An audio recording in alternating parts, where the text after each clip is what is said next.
Hello friends, welcome back to my channel. இன்றைக்கி பார்த்திங்கன்னா நம்ம சேனலில் ரொம்ப நாள் கழிச்சு ஒரு பெரிய வீடியோ போடுறேன். ரொம்ப நாளாக வீடியோ போடவே இல்லை. எல்லாருக்குமே இருக்கிறது தான். ஒரு ஸ்மால் பிஸ்னஸ் பண்ணுறவங்களுக்கோ இல்லை எந்த இது பண்ணாலுமே பார்த்திங்கன்னா எல்லாருக்குமே பார்த்திங்கன்னா ஒரு பிரேக் மாதிரி நம்ம லைஃப்பில் வரும். என்னடா இது நம்ம இவ்வளோ பண்ணுறோம், நம்மளுக்கான எஃபர்ட் கிடைக்க மாட்டுது அப்படின்னு சொல்லிட்டு அந்த பிரேக் ஒன்று விழும். ஸோ அந்த மாதிரி தான் எனக்கும். ஸோ நம்ம இவ்வளோ நாள் பண்ணியிருக்கோம், ஆனால் நம்மளுக்கு எந்த ஒரு எஃபர்ட்டுமே கிடைக்கலையே அப்படின்னு சொல்லி நான் பிரேக் போட்டேன்.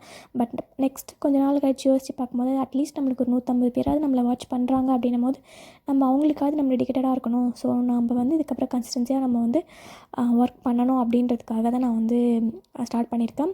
ஸோ இது என்னென்னு பார்த்தீங்க அப்படின்னா, இது கஸ்டல் நாதாரி ஃப்ரான்ஸில் பார்த்திங்கன்னா எப்போவுமே மர்ஷே அப்படி சொல்லிட்டு ஒன்று வைப்பாங்க.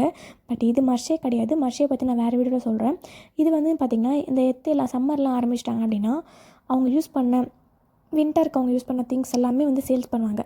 இல்லை அவங்க வீட்டில் என்னென்ன திங்ஸ் இருக்கோ, ஈவன் ஒரு சின்ன சின்ன விஷயம், அந்த செயின், கம்பல், அப்புறம் பார்த்திங்கன்னா அவங்க போட்ட செருப்பு, அந்த குழந்தைங்க விளையாட்ட டாய்ஸு, அவங்க படித்த புக்கு, இந்த மாதிரி பேக் எல்லாமே அவங்க சேல் பண்ணுவாங்க.